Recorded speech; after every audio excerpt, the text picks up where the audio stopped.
Hi everyone. Today's going to be a different video. I am not going to draw a specific pattern today. I'm going to talk in more of a general term about choosing patterns and composition.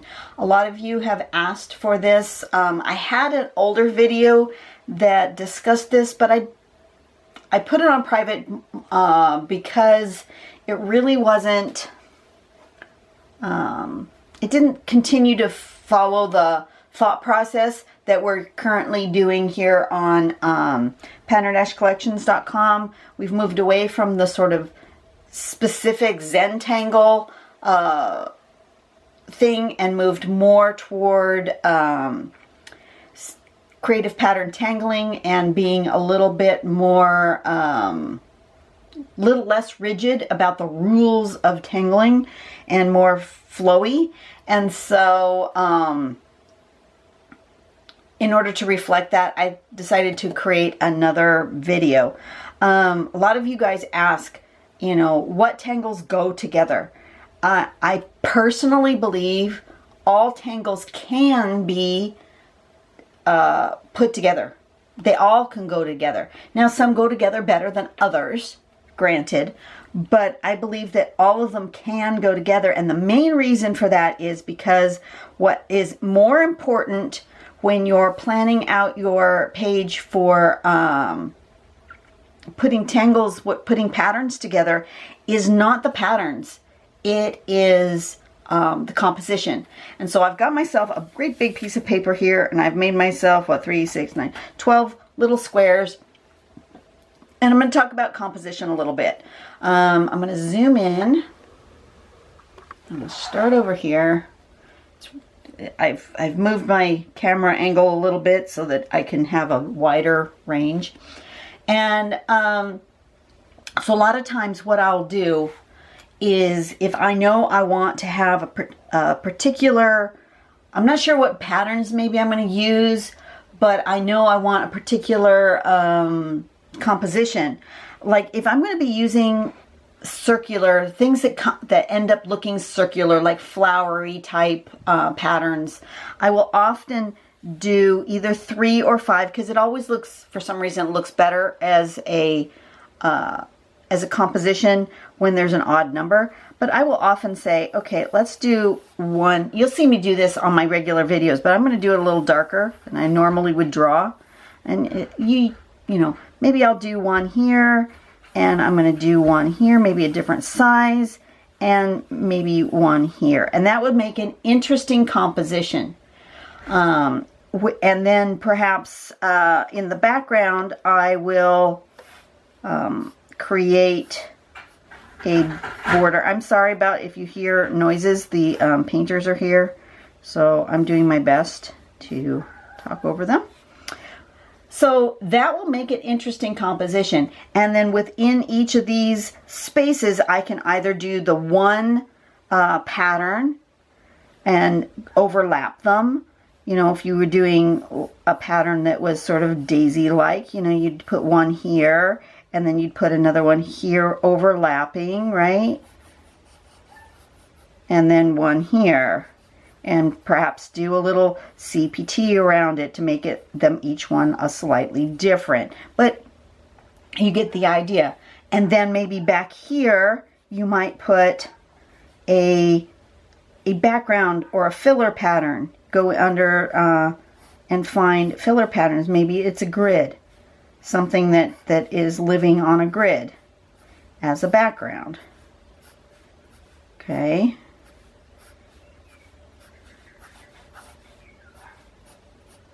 I'm just doing these really quick sketches. You know, they're not meant for specific artwork, but more like thumbnails, right? So perhaps that would be the way you would approach something where it had a round and then something in the background. If you want to start out with, sometimes I like to start out with my border. You often will see me start out with a border because personally, it's my own personal preference, and everybody has their own, and if you like going all the way out to the edges, that's cool. For me personally, I like to keep slightly away from the edges. It's just my thing. But if you like going right up to the edge, that's okay too. There's no hard and fast rule about this, right? So, but maybe I would make a border. I should be drawing this in not pencil so you guys can see it better, or maybe I should choose a softer pencil so it comes out a little darker, but I guess you can see pretty well. Sometimes maybe I will divide the page into 2 or 3 parts. Maybe I'll choose a squiggly line, and then maybe and break this bigger bit up into another portion like that. And then I'll put one pattern here, perhaps a grid pattern, right? And then I'll put another pattern here. Maybe it's a filler, scallopy pattern, whatever. And one other pattern here. Perhaps this one is just a, I don't know, something, maybe a hollabah type pattern or something. Doesn't really matter. All 3 patterns will go together because you've got a nice composition to your page. If, for example, you struggle with figuring out, or let's take this one again. Let's think about. I'm just kind of thinking off the top of my head. So let's take this same shape again, sort of this way, and then kind of that way, right? They don't have to be exact the way that I did it before, but that's the general idea. Let's say perhaps in here you put a ribbon tangle of some sort.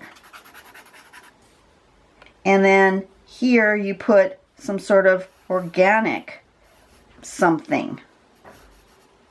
And then here, maybe this is where you put some sort of grid. Doesn't matter what the pattern is. See, you've got yourself a nice, even though this one and this one start with the same base idea of composition, you come up with 2 different things based on what pattern you put in there. If you are having troubles figuring out composition, I'm going to turn off my light here real quick because I need to show you something and you can't see it when I've got my light on. But I'm going to go here to my phone and I'm going to show you at pattern-collections.com, scroll down to weekly template. And this is where you will find places where you can do your, or get ideas for your own composition. So let's go into this one as an example. Okay, this weekly template is this interesting shape. So let's draw that here. It looks like it's approximately like so. And then with a curve and another curve and one that gets smaller and smaller and smaller. That's the general idea of this template, right? Doesn't have to be perfect. Draw it in pencil and then decide, maybe on this one I want to really play with patterns that this one's kind of really light and the pattern has not much in the way of darkness. It's very delicate. And I'll put it in this shape. And then maybe in this one, I will play with one that ends up having a lot of contrast with really dark. I like to put patterns near each other that are, one is different than the other drastically, so that you can see a big difference in the patterns. And then maybe in this one we'll do one that has a curly type of a thing happening, and maybe in this one then we'll do a specific straight grid, and this one, perhaps this one just gets a little like flowery thing, and you've got yourself a nice composition. So you don't have to come up with the compositions on your own. You can go in here And you can find compositions by going into the templates. Let's try this one. I'm just randomly picking some. Come on, open. Don't know what it's going to open. I seem to be having troubles with my Wi-Fi connection. Can't be reached because it seems to have disconnected my Wi-Fi. Why did it disconnect my Wi-Fi? Ah! Come on. No internet. Of course not. That would be too simple to have internet, wouldn't it? Pardon me just one second while I check to see why I'm not getting any Wi-Fi. Connecting. Connected. Okay. Let's try again with some Wi-Fi connection. Sorry about that. Where were we? We were going in somewhere down here, right? Okay. So let's do this template. Okay, so it looks like it's sort of a, let's draw it right here. These ones are going pretty close to being right up and straight up and down. And then these ones are going a bit at a diagonal with a thing here. Okay, so then maybe I would choose a ribbon tangle and do it right here, right? Whatever that tangle is. And then I would choose a different tangle or do this tangle again in a different scale back here. And then maybe do something in these other areas, perhaps all the way solid, or perhaps not. Perhaps just some bits, you know, like so. You see, I'm not really actually drawing any specific or particular patterns because I want you to have the idea that, you know, if this is a very linear and straight template, that maybe in the background you want something swirly or roundy. That's how I choose patterns together. I actually think about, you know, are there darks and lights, and are there rounds and straights? And that's how I decide that they're going to go together. Let me zoom out a little bit and let me get my old sketchbook. Ooh, wrong direction. I'll turn my light back on. But do you see how you can go into those templates if you don't have an idea of how in the world you would create a good composition? If you don't know how to do that, let somebody else do that for you. Use a tool like a CPT template, okay? These ones were not created with a specific CPT template, but I wanted to show you examples of how I've combined more than one pattern together. So these are in my 6x6 sketchbook. You guys have seen flip throughs from these sketchbooks before, but I haven't talked specifically about composition in any of my flip throughs. So I thought maybe I would just show you. Okay, so I've created an X type shape, but I've also created a spiral. So I've got two kind of templates or two kind of compositional elements. I've got the spiral and I've got this sort of X shape, and then I've chosen a more soft, more organic. So this is more structured.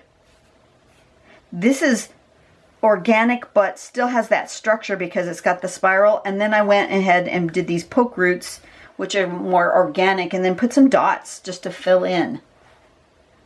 So that makes for an interesting composition. Everything's pointing toward this center point, right? Okay, how about the next one? This one. This one I was playing with triangles. And so my composition tool was triangular, not exactly a triangle, but you know, if you went off the page, you could connect these into a triangular shape way out here, right? And then I played with patterns that were triangular, but you'll see some patterns have more dark and some patterns are more light. They have different line widths. They have different colors.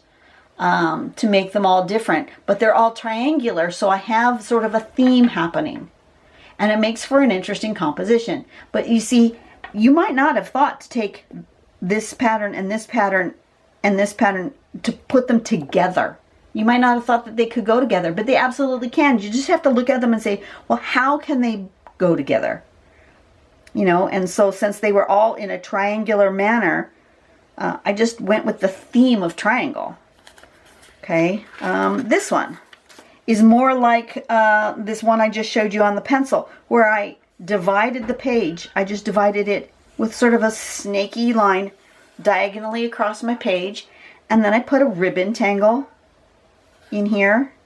I don't remember the name. I don't know if I wrote the names down. Sometimes I do, sometimes I don't. Nope, I didn't.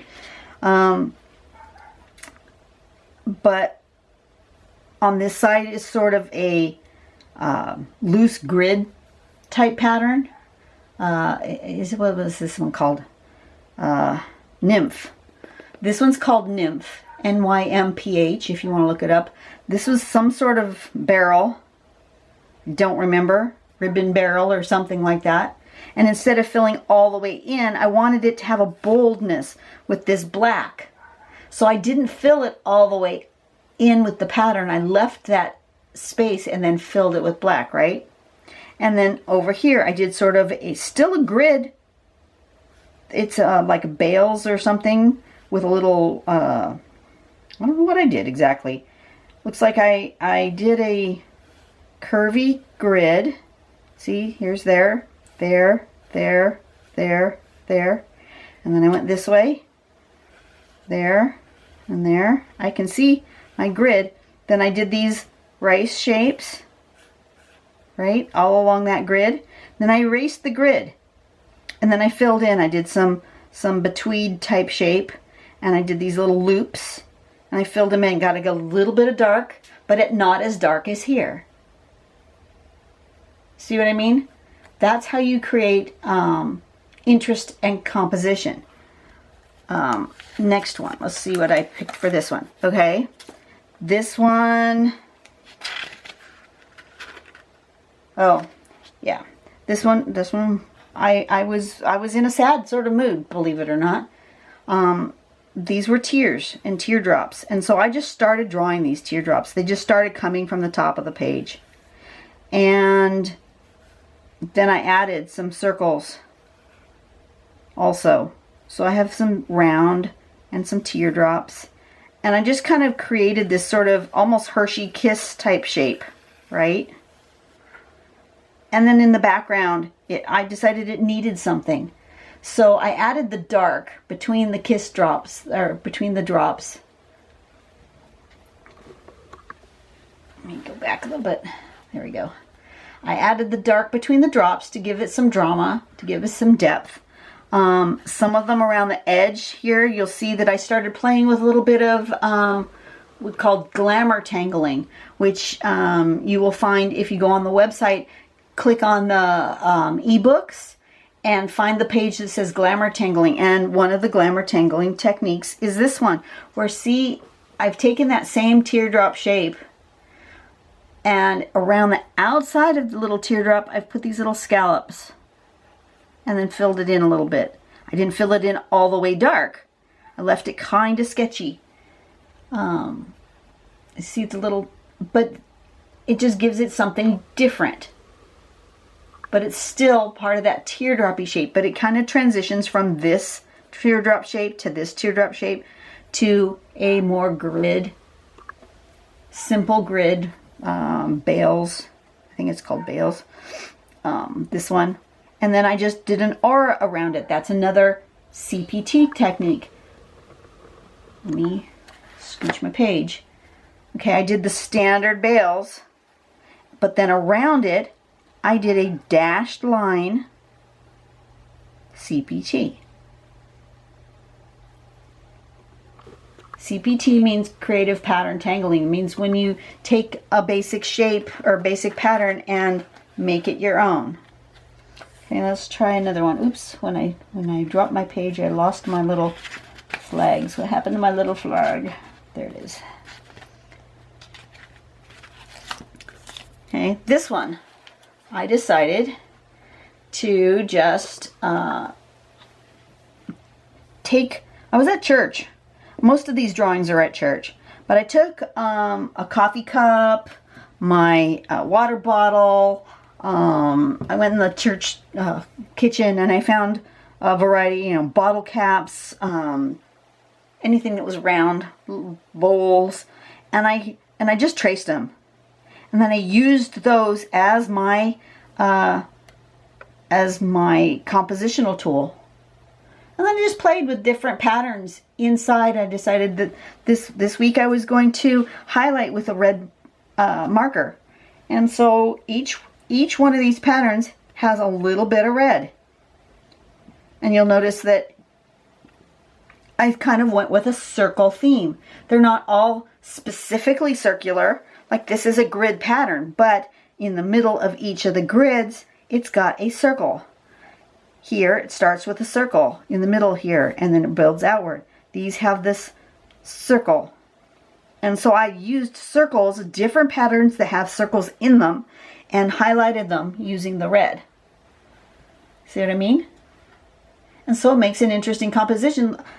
You might not think that this pattern goes with that pattern, or this pattern goes with that pattern, but I believe they all go together. You just have to work with them with the right kind of composition.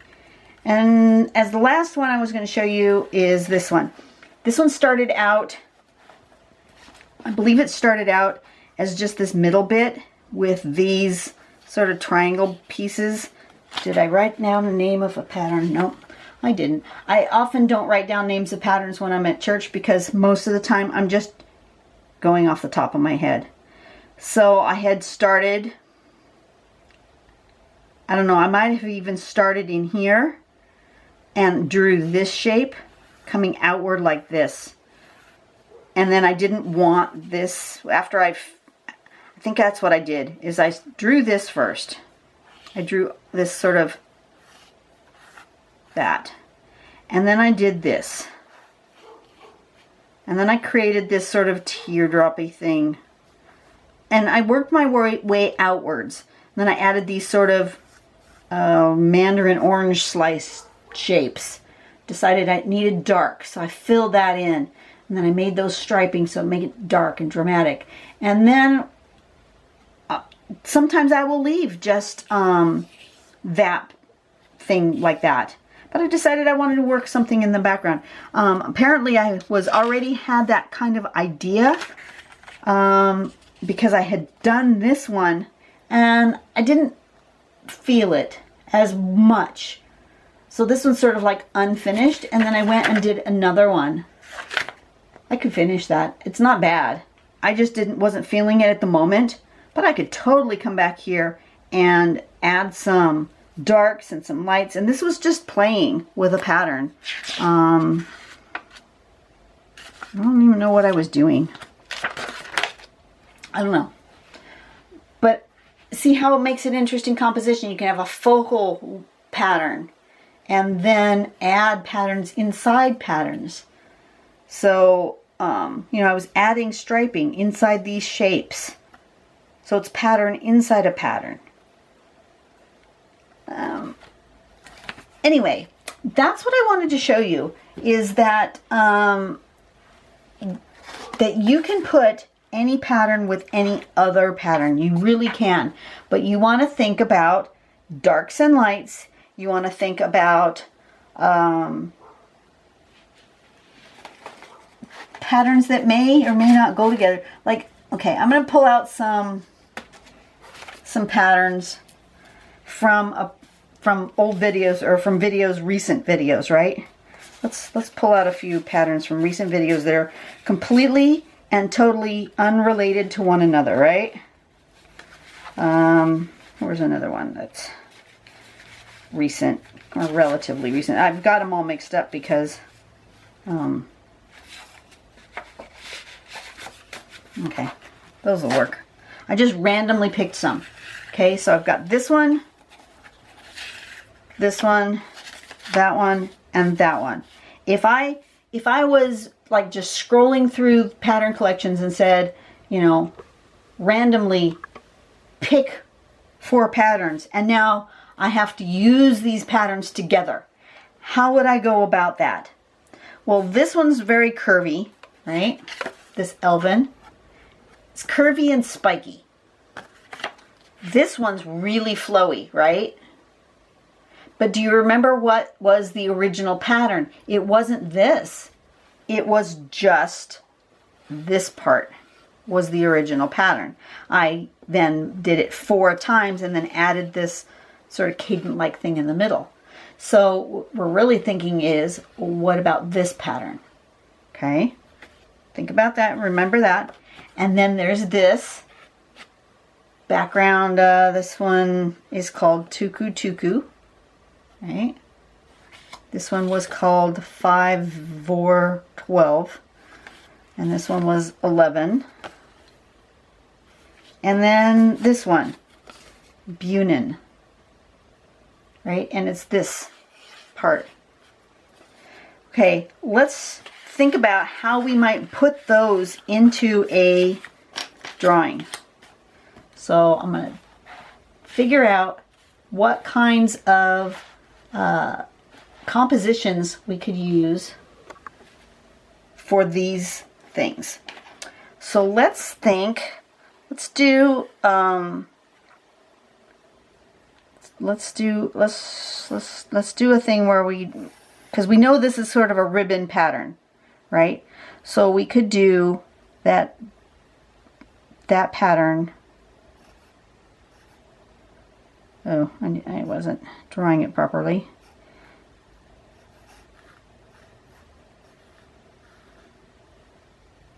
Right, and it goes this way and this way. I don't remember how to draw it, just in general. Okay, so we're going to put this pattern here. Can you see that? I'm probably drawing too light, but you can see that, right? Let's say we put that pattern here and we do it again this way.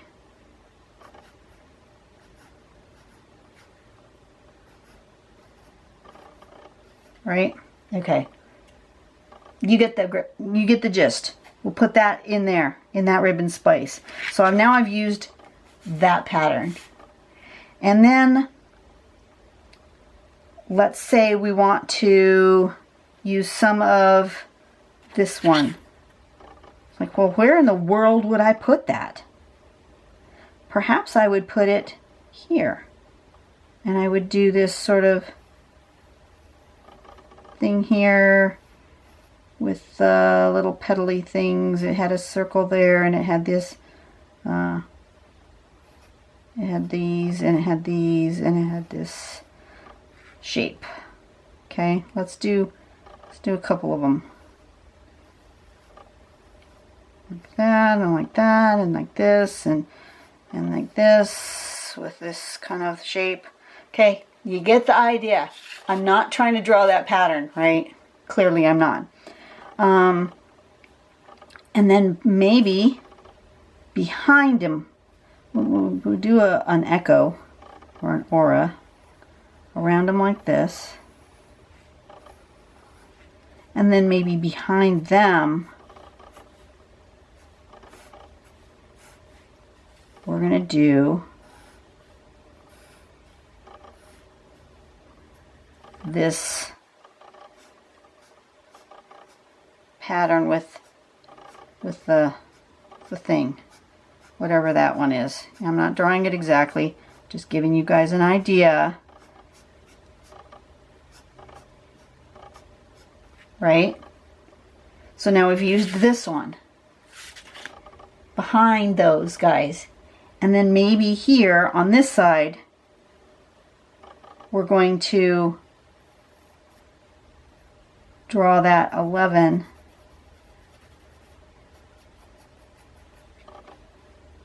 Maybe a couple of them. Partial.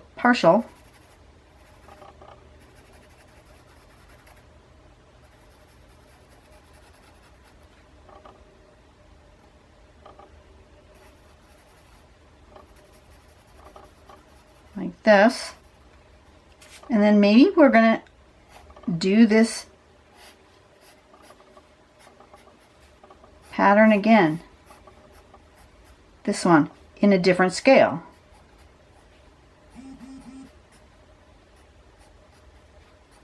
See what I mean?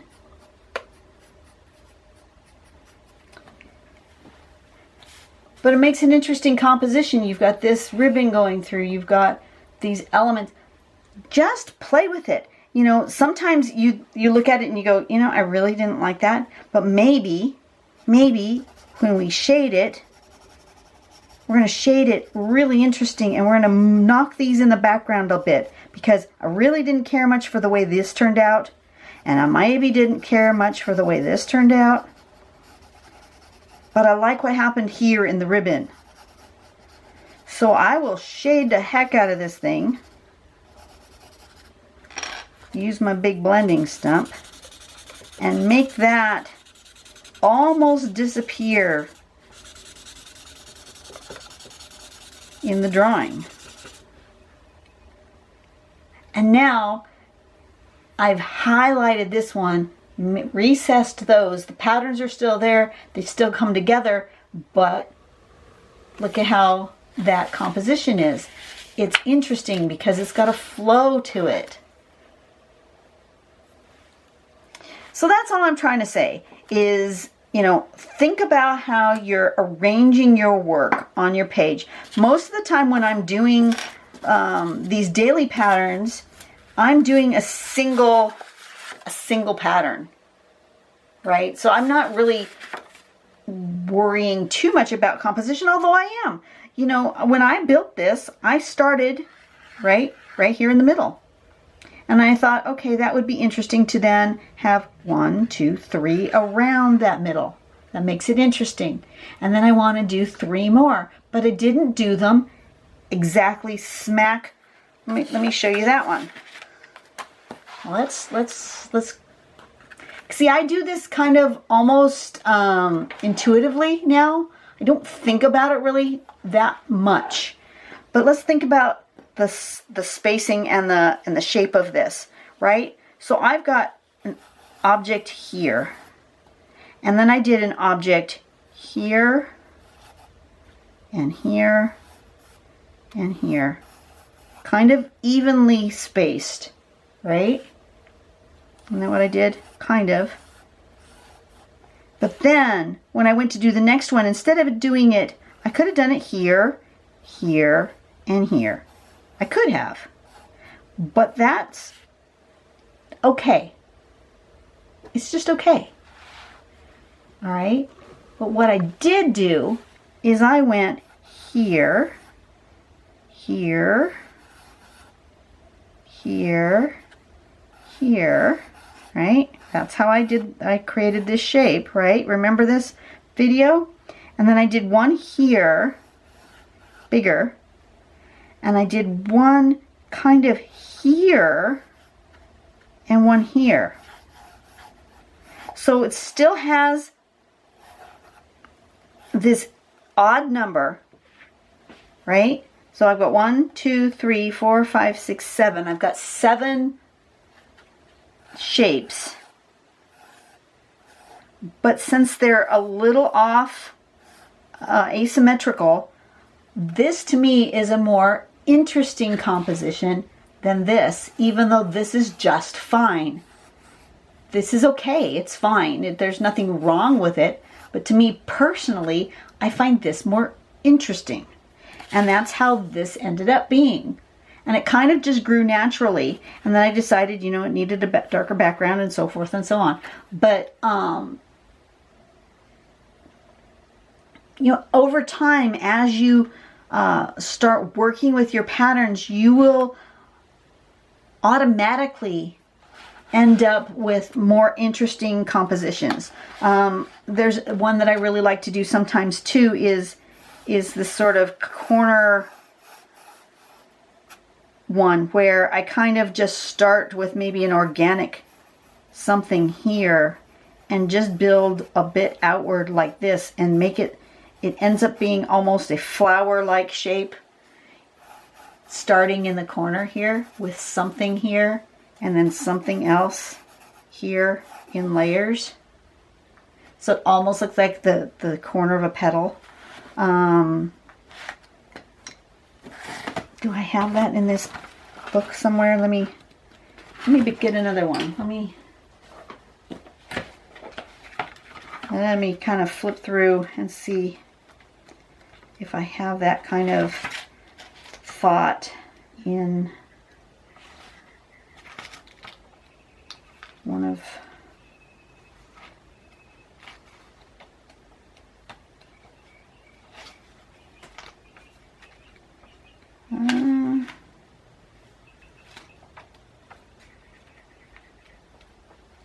trying to find it. Yeah, kind of, this one is kind of like that.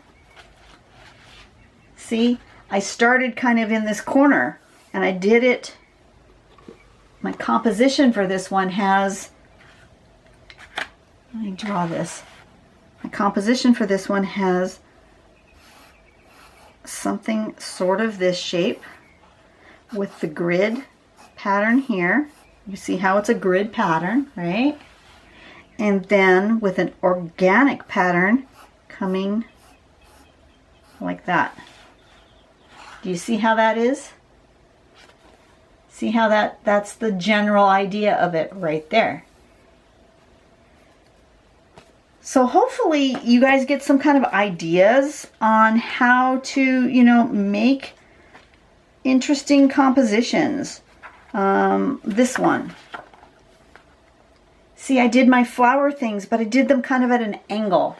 They're not straight up and down. So rather than doing a, let's see, it's got 1, 2, 3, 4, 5. It's got 5. 1, 2, 3, 4, 5. Rather than doing them straight up and down when I did my like leaf parts, rather than doing that, I did 1, 2, 3, 4, 5, and I brought them over here into the corner. Those are both, this one and this one,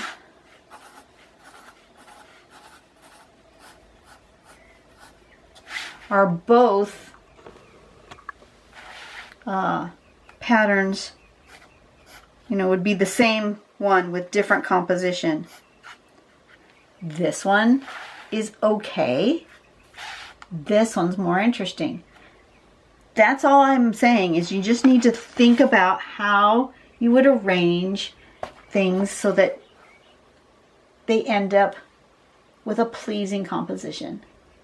And I just, like I said, I kind of just end up doing it automatically now because I've been doing it for so long. I've been drawing for so long. But if you're not feeling confident in just picking up your pen and just starting and ending up with something that has a pleasing composition, absolutely think about it ahead of time. Use your pencil, plan it out, say, okay, I've got a circular pattern, I've got a, you know, a grid pattern.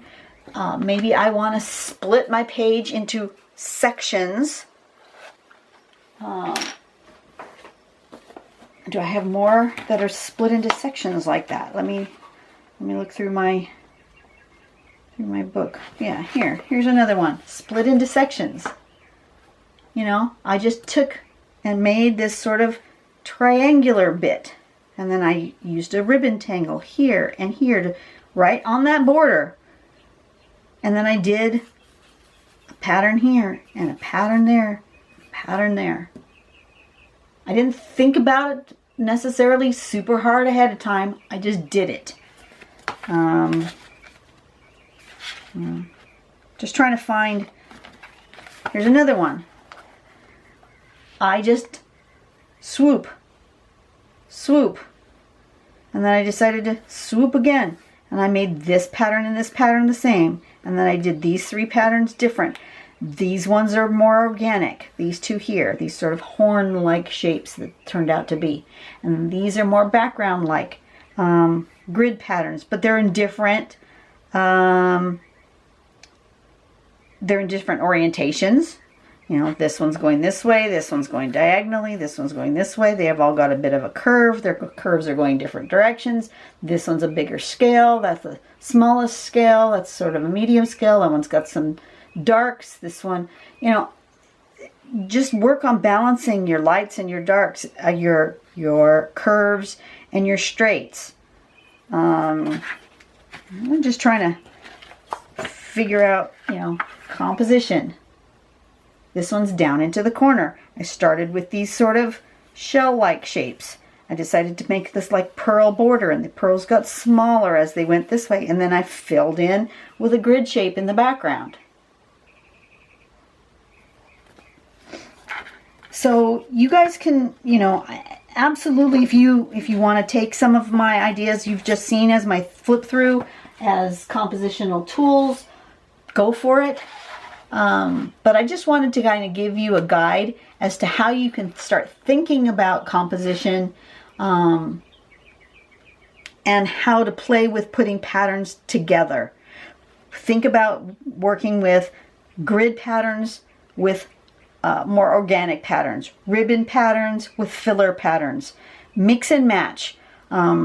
If you notice through my thing, you almost will never find me using two of the same exact kind of pattern unless I change the scale or the contrast. Like when I did all those triangles, I did them as different scales, different contrasts, different, some of them were colored in more, some of them were lighter, some of them were done with a thicker pen, thinner pen. I always change it up so it makes it more interesting. If you just have it all flat and boring, that's just no fun. To me, that's no fun. But anyway, that was today's lesson, because people have really been asking me a lot about how do you choose patterns, how do they go together, and I wanted to do a thing about composition. This whole week I'm going to be doing not pattern based videos. So this one was on composition. The next one is going to be about shading, and then I really want to play, I love paradox, but I want to play with paradox on a non-standard. Everybody does paradox kind of rigid, to me, rigid. I want to show you how you can do paradox in more of a flowy fashion. So those are the three things I wanted to work on this week. And I hope this was helpful to you. Leave me a comment below if this helped you at all. I'm hoping it did. I'm feeling more confident about this one than I did on my very first one I did. And yeah, I would love to just see you guys play with pattern and combinations and composition. Tag me in your pictures over at Pattern Dash Collections on Facebook, or post them onto my Tangles with Dawn Facebook page. Either one of those will get you to me. I don't do Instagram. I don't do Twitter. I don't do any of those other social medias because, you know, to be absolutely honest, it's all I can do to keep up with Facebook and YouTube. That's it. I don't have time for anything else. I'm a full-time, I work full-time. I don't YouTube full-time, so I don't have time for this social media stuff. So, yeah, over on Facebook is where you're going to find me. And I will see you guys on the next video. I'm looking forward to it. Bye-bye.